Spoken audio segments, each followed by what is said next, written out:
Hello, my random viewers, and welcome to Randomly Offensive. Today, I am not going to be telling a story, and also it was going to be a short video, because I wanted to take a moment and take a day to introduce a new story that I will be bringing into my channel. And the name of that story is Genetic Blessings, and I wanted to just kind of talk about my aspirations for the story, what it's going to be about, and why I'm doing it. And so, with that being said, this is not going to be a heavily edited video. I'm not going to be editing a whole lot of my own mistakes. I'm probably going to correct myself and just keep it in the video. At the same time, since it is going to be a very lightly edited video, I'm most likely going to just use whatever leftover footage I have from other stories, like my Tekken stories and my Breakfast Wars, and just kind of mush some footage together. So with that being said, let's start today's video. Before explaining what the story is about, I would much rather start off with the aspirations for my story, Genetic Blessings. And in order to do that, I have to go way back to when I was just a kid, and I would watch Inuyasha every morning before going to school. And Inuyasha was one of the best animes I've ever seen. It's my favorite anime to this date, and is just very dear to my heart. However, every morning before Netflix was a thing and you could get it in the mail, I would watch Inuyasha at 6:30 in the morning before going to school, and many thoughts run through my head. One of them being is the plot point to Inuyasha. One of the big plot points to Inuyasha is them going from episode to episode to episode, searching for these shards, fighting these various different styles and types of demons that are using the shard to gain more power.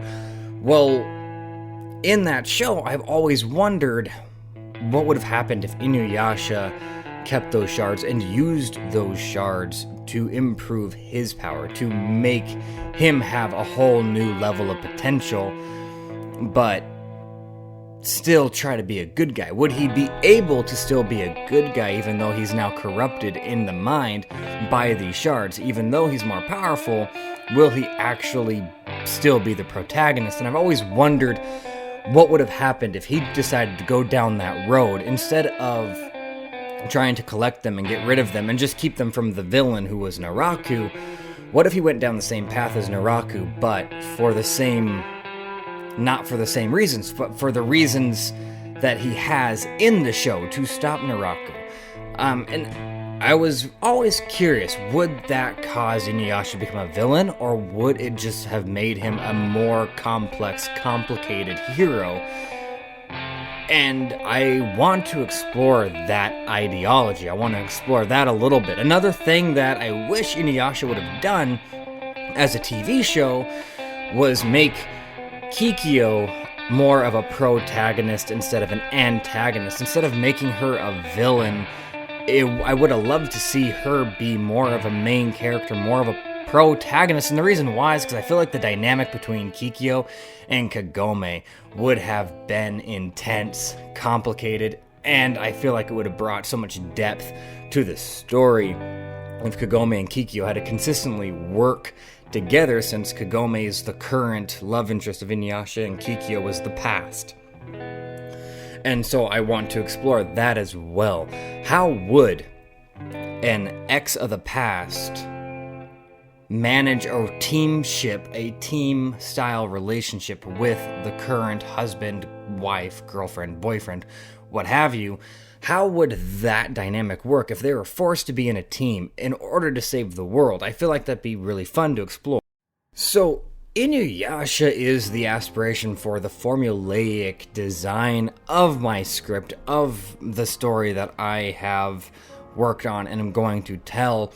But the aspiration for my characters comes from a few: Blacklist, White Collar, and the BBC's Sherlock.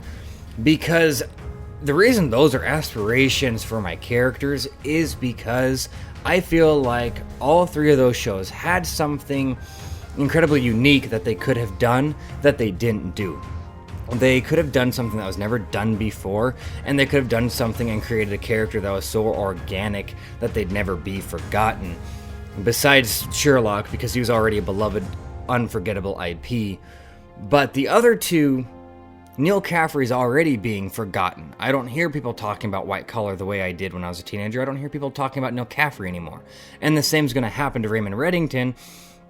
Last year and the year before, TikToks and YouTube was covered in Raymond Reddington, but now I don't see Raymond Reddington anywhere. And that could have been avoided. And I feel like how it could have been avoided was by not following the rules of using a strong IP.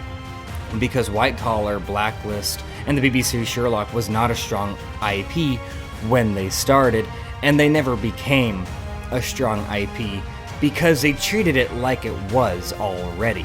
And what they could have done, and I know everyone says give the audience what they want, what they could have done was, instead of focusing on what the audience thought of their main character, instead of focusing on what the audience thought of Neil Caffrey, instead of focusing on what the audience thought of Raymond Reddington, they should have let the main character, they should have let Neil Caffrey and Raymond Reddington make their own decisions, and the creator should have just wrote down what the characters decided, what the character was going to do, what the character's personality made them do. And if they would have allowed the characters themselves to make the decisions on where the stories went and what they did in those stories, it would have created a much stronger bond and it would have written a much better story. But instead, we constantly had to watch them recamp everything that they were doing to save face with Neil Caffrey or Raymond Reddington or Sherlock Holmes in order to ensure that the audience still loved those characters. And so I do love those characters, and I feel like those characters have the potential to be loved far, far more if the characters were allowed to be in charge of their own story, because it's those characters' stories. It's their stories. They should have a say in what happens. And so a huge aspiration for a particular character in my genetic blessing story, I'm going to let him call the shots. And I'm going to let that character do what the personality I gave him will have him do. Instead of me trying to write a cool idea that came in my head or try to save face with him if the audience starts disliking him, I'm just going to keep letting him make the decisions. And I feel like I would have never had this idea if it wasn't for watching Blacklist or White Collar or BBC Sherlock, and so they're huge aspirations for a big part of my story. Now, I cannot take any of the credit for the idea of letting your character write your own story. It's something I heard while I was at work, while listening to a famous author talk about how to write a good story. One of the things he said was not to take over your characters, but let your characters take over the story. Don't let the story take over the characters, but let the characters take over the story. And it makes no sense. Absolutely, it doesn't. Especially if you've never written anything, or if you've never managed to successfully write anything. And so it makes no sense. Which is why I did that really stupid 2-part thing with Breakfast Wars, and I did not like that story. The story was horrible, and I was very unsatisfied with that story, but I used it to throw it away, just in case letting my characters make their own decisions didn't work out. No harm done, because everyone was expecting a stupid story. But even though I didn't like the story, I was very shocked at the way my story went when I decided to make narrator the character, one of the characters, and I just let my hands go and I wrote down everything that the narrator was going to do. But instead of making the decisions, I allowed him to make the decisions based off the personality I gave him. Same with King Margarine and the Raisin and Poku, which is why he died. I didn't expect my main character to die in the second episode. It just kind of happened because I decided to let my hands off the wheel. Now, that story got very chaotic and uncontrollable very fast, so you can't do that with every single character in the story, which is good, because that experiment that I did tells me that you can't do it with all the characters, you can only do it with one. And so I chose one. And that one character in Genetic Blessings is going to write his own story, while I write the rest of the story for the rest of the characters. And I think it'll work out very well, and I'm very excited about it. So with that being said, there's my aspirations. That is why I did Breakfast Wars, and that's why it was as random as it was. And now I get to bounce into the explanation of what it's going to be about, and then we'll end the video. So before I hop into the explanation of the story real quick, I wanted to apologize for not being as happy or as giddy in this video. I'm still slightly recovering from a minor injury at work, and so which is why I decided to do this video for today with minor editing. Now, with that being said, Genetic Blessings is going to introduce three main characters: Almanasta, Jasmine Zoe, and Vince Caballero. And the premise of the story is, a long time ago, there were these orbs that was released by an unknown entity, and these orbs are called Genetic Blessings. And when someone grabs a hold of these orbs and makes the conscious decision to allow the orbs to enter their body, it grants them a genetic blessing, altering their body and giving them genetic superpowers, genetic abilities that puts them above the average human and makes them these great entities.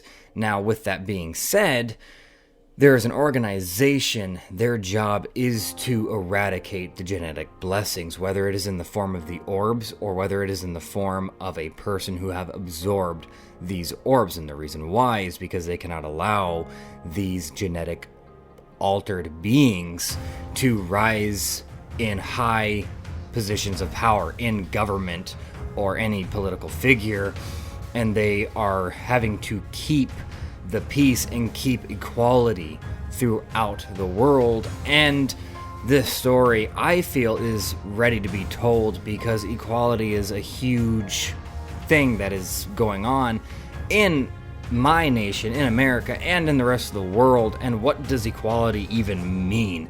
I'm not left wing, nor am I right wing, and I feel like a lot of people have forgotten what equality is. And so there's going to be a lesson in the story for anyone who needs it, but it won't be there for anyone who just wants to listen to a good story. And that is the premise of it. Now, going a little deeper in it without spoiling my own story, Vince is going to be the ex-husband of Jasmine while he was a part of this organization, and him and Jasmine worked alongside each other as husband and wife in this organization, eradicating genetic blessings. However, there was an event that I will not discuss right now that caused him to absorb a genetic blessing, and he decided the only way to achieve a certain goal was for him to do it. The only way to keep the world safe was for him to do it himself with the help of the genetic blessing. And so he left the organization, and those two are now separated, which is when we begin our story introducing Al. And the whole premise of the story are Jasmine and Al eradicating the genetic blessings, with Vince on the side, slowly becoming a bigger part of the story. And I have yet to decide how the whole thing's going to play out, but I have a script ready for at least the first 3 to 4 videos. And that is the premise, the ideology, and the story of Genetic Blessings that will be debuting on YouTube, on my channel, very, very soon. Sorry for the short video. Sorry for the low tone. Thank you guys for listening, and take care of yourselves. Bye.